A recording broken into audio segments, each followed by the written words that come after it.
اور بدکاری سے بچنے کے لیے ہینڈ پریکٹس کرنا۔ مفتی صاحب میں شادی شدہ ہوں اور ملک سے باہر رہ رہا ہوں بیوی کے بغیر۔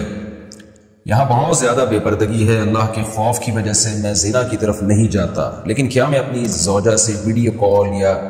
چیٹ پر اپنے جذبات شیئر کر سکتا ہوں؟ مطلب اگر میں اپنی بیوی کے ساتھ کال یا چیٹ پر ہینڈ پریکٹس کر لوں تو کیا یہ جائز ہے یا نہیں؟ یہ مسئلہ حیا کے خلاف ہے، بہت زیادہ پوچھا جاتا ہے اور بہت سارے لوگ اس میں مبتلا ہیں، اس لیے میں نے اس کو پڑھ لیا اس مسئلے کو۔ دیکھیے قرآن میں صاف طور پر اللہ تعالیٰ کا حکم ہے الا علی ازواجہم او ما ملکت ایمانہم فانہم غیر ملومین، کہ مرد اپنی خواہش صرف اپنی زوجہ کے ذریعے پوری کر سکتا ہے، اور زوجہ کے ذریعے کا مطلب یہ ہے کہ زوجہ کی باڈی کے ساتھ، یعنی اگر زوجہ کا وائف کا تصور ہے اور اپنا ہاتھ استعمال ہو رہا ہے تو یہ تو اپنے ہاتھ سے اپنی خواہش پوری کرنا ہوگا، یہ حرام ہے، ناجائز ہے۔ تو آپ صرف زوجہ کے ساتھ فزیکل ریلیشن کر سکتے ہیں، یعنی زوجہ کا ہاتھ بھی استعمال ہو سکتا ہے کیونکہ وہ زوجہ کی باڈی ہے، باڈی کا پارٹ ہے، تو اپنا پارٹ اپنی باڈی سے انسان اپنے آپ کو ڈسچارج نہیں کر سکتا، یہ اصل مسئلہ ہے۔ باقی یہ ہے کہ آپ کو یہ خطرہ ہے کہ آپ اگر یہ کام نہیں کریں گے تو وہاں بدکاری میں مبتلا ہو جائیں گے۔ دیکھیں اصولی بات یہ ہے کہ جو ہینڈ پریکٹس ہے نا،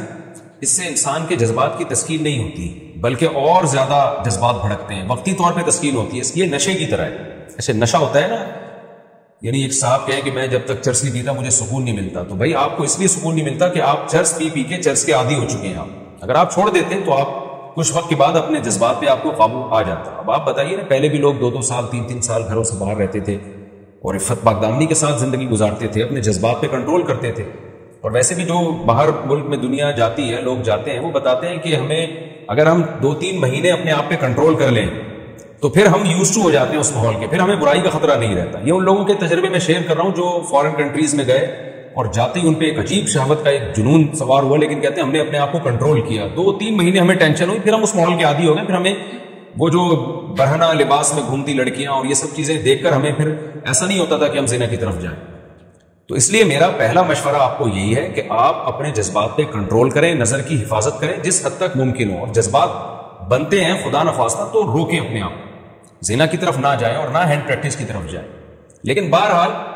وائف کے ساتھ کال کے ذریعے اگر آپ اپنے آپ کو ڈسچارج کرتے ہیں تو ہمارے لیے زنا سے کم درجے کا گناہ ہے، تو زنا کی طرف تو کبھی کسی قیمت پہ آپ کو جانے کی اجازت نہیں۔ بدکاری تو بدکاری، اس کو تو اسلام میں سخت سزا ہے۔ اسلام یہ کہتا ہے کہ جو شادی شدہ مرد زنا کرتا ہے اس کو پتھروں سے مار کے ہلاک کیا جائے گا، اتنا بڑا جرم، اس سے بڑی سزا اسلام میں کوئی ہے نہیں۔ تو زنا کی طرف تو آپ نہ جائیں، بہرحال یہ اس سے کم درجے کا گناہ ضرور ہے، زنا کے برابر نہیں ہے۔ تو زنا سے بچنے کے لیے اگر آپ یہ کام کرتے ہیں تو پہلا مشورہ تو میرا یہی ہے کہ اس سے اصل تو عزیمت یہی ہے کہ آپ نے اپنے آپ کو ہر قیمت پہ روکنا ہے، اس برائی سے بھی، ہینڈ پریکٹس والی برائی سے بھی اور دوسری برائی سے۔ لیکن بہرحال زنا سے بچ کے اگر آپ یہ کام کر لیتے ہیں تو زنا سے بہرحال کم درجے کا گناہ ہے۔ اب آپ کی کیفیت کیا ہے، آپ پر کیا گزر رہی ہے، وہ آپ بہتر جانتے ہیں۔ میں آپ کو یہ کہوں کہ آپ ہر قیمت پہ ہینڈ پریکٹس چھوڑ دیں اور پتہ چلا کہ آپ جا کے پھر بدکاری میں مبتلا ہو گئے، پھر آپ مجھے صلواتیں سنائیں گے بھائی مفتی صاحب نے مجھے چھوٹے گناہ سے بچانے کے چکر میں بڑے گناہ میں ڈال دیا، تو اور آدمی اپنے حالات بہتر جانتا ہے۔ میں صرف مفتی ہونے کی حیثیت سے یہ بتا سکتا ہوں کہ گناہ دونوں ہیں، زنا بڑا گناہ ہے، یہ چھوٹا گناہ ہے۔